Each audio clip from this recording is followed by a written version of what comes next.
Hey YouTube, Gordon Miller here from G3. Okay, so this is volume 2 of the book reviews, and I wanted to get through, we have like 40 books in total. We've gotten through the first, third of it.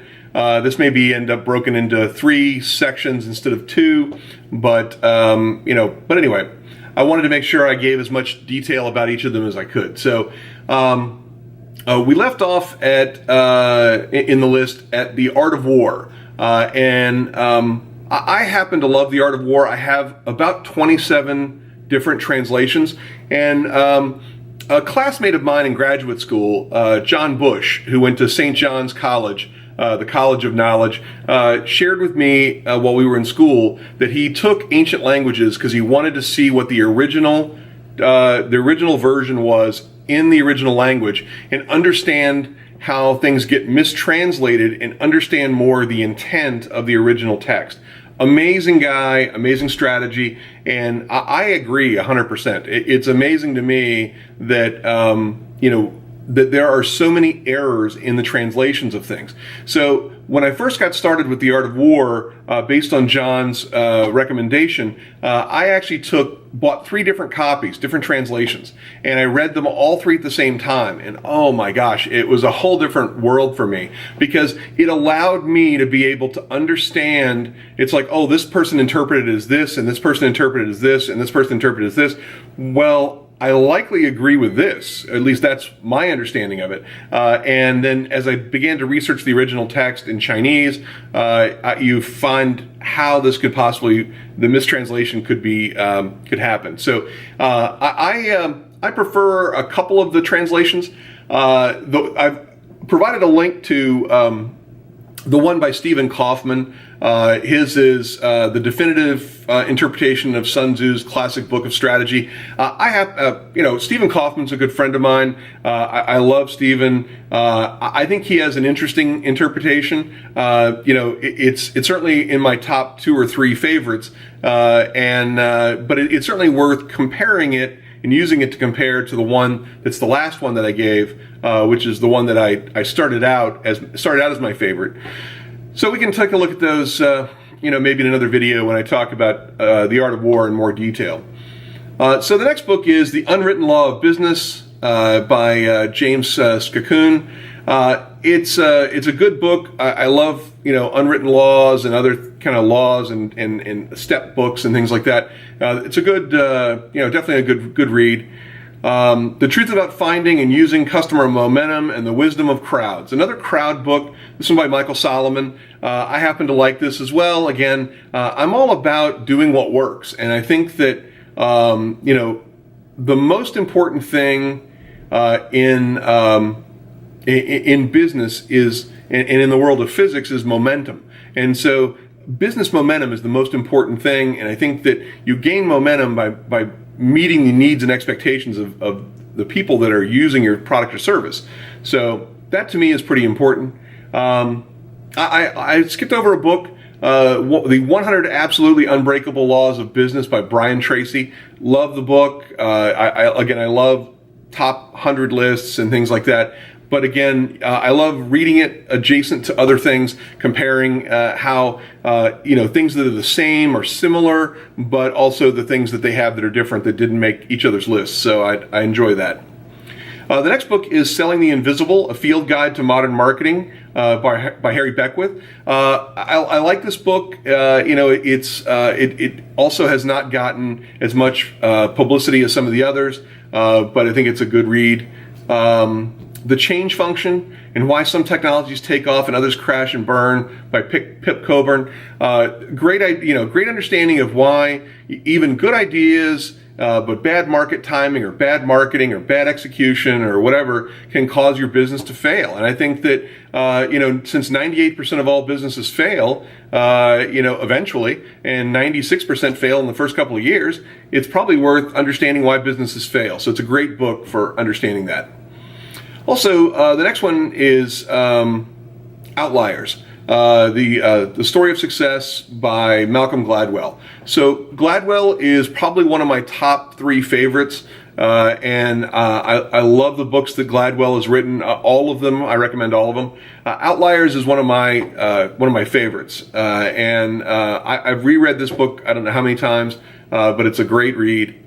The next one is Built to Last: Successful Habits of Visionary Companies by Jim Collins. So Jim is another one of my favorites, and Jim, you're on Quora. I can't say enough about what I love the work that you do. I would say that Built to Last and the next book on the list, which is Good to Great, probably had the most profound influence on my success so far. It fundamentally changed the kind of company that I wanted to have and the kind of company that I wanted to be. And there are not many things that you can say that about. So let's see. The next one is The Toilet Paper Entrepreneur, a Tell It Like It Is guide to cleaning up in business, even if you're at the end of your role. So by Mike Michalowicz. So this is a great book.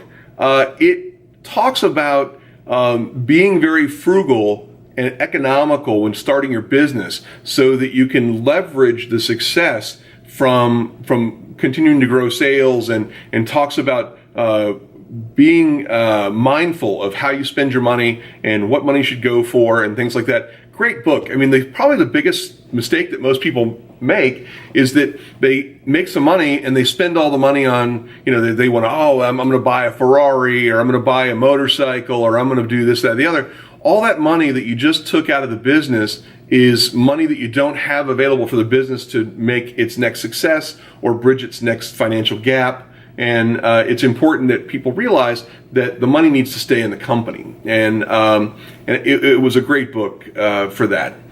The next one is another favorite of mine, Freakonomics. A Rogue Economist Explores the Hidden Side of Everything by Stephen Levitt and Stephen Dubner. Now, Stephen Dubner is on Quora. I have to say, I'm a huge fan. This book, I'm a very data-driven guy, and this book is all about the data. It's all about understanding the impact of real data and economics on business, and I love it. It's absolutely a phenomenal book. I think I've read it, several times. So let's see. Next book is A Whole New Mind: Why Right-Brainers Will Rule the Future by Daniel Pink. So Daniel's on Quora as well. I love this book. It's a great read. I was left-handed, so I'm a real right brain kind of guy. Early on, because of my religious upbringing, they changed me from left-handed to right-handed. And so I still have all my left-handed tendencies. So all my right brain creative stuff is there, and it's a great book. The best thing I ever did was get a bachelor's of fine art and design, because it completely stimulated my right brain. And I would say that there's so much that I owe in my success to being able to tap into that creativity and use that artistic capability to be able to drive my success forward. So it's a great book. I think everybody should read that. Let's see. Popular Economics. What the Rolling Stones, Downton Abbey, and LeBron James Can Teach You About Economics by John Tamny. So a good book. I mean, again, I like these kind of things. I like to see these kind of opportunities to focus on examples and role models and things like that. So that's something I like to see. The $100 Startup.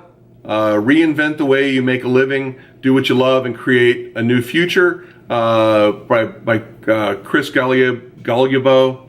And Chris, I'm sorry, you're on Quora. I apologize for messing up your name. But the $100 Startup, is a great book for how to start out and how to start small. And I like the book. Next book is The Little Book of Common Sense Investing: The Only Way to Guarantee Your Fair Share of Stock Market Returns by John Bogle. John's got a topic on Quora. I don't think he's on Quora. And maybe he is. I think it says founder, so maybe he founded Quora. Who knows? But the Common Sense Investing is a great book. It really is. And I like that. I like having good, solid investment strategies, and I think that we need more of that.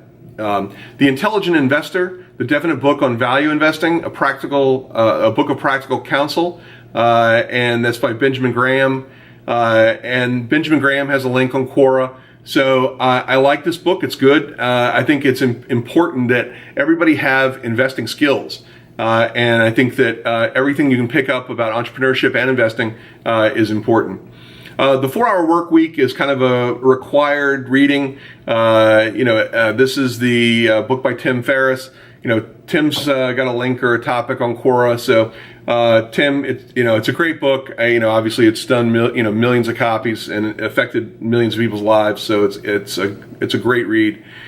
Rich Dad Poor Dad was probably the most impactful book on me, and that's because of the quadrant that goes from being an employee to being self-employed, and then going to a business owner to being an investor. That quadrant changed my life, and Robert Kiyosaki, I can't thank you enough. The book is an inspiration, and people that understand the quadrant will always do phenomenally well. The next book is 0 to 1 by Peter Thiel. Peter's on Quora all the time, and what can I say? It's a great book, and Peter's loved by almost everybody on Quora. So, and the last one is again another copy of Sun Tzu's The Art of War. I picked the one by Thomas Cleary. That's one of my favorites. It's my favorite translation. The other one that is not here that should have been, that I guess I'll replace one of the Arts of War with, is St. Thomas à Kempis, The Imitation of Christ. Just in terms of how to live your life and how to treat others. It's a great book, and I recommend it. So there you go. That's what I recommend for everybody out there who's looking for some books to read. Thanks.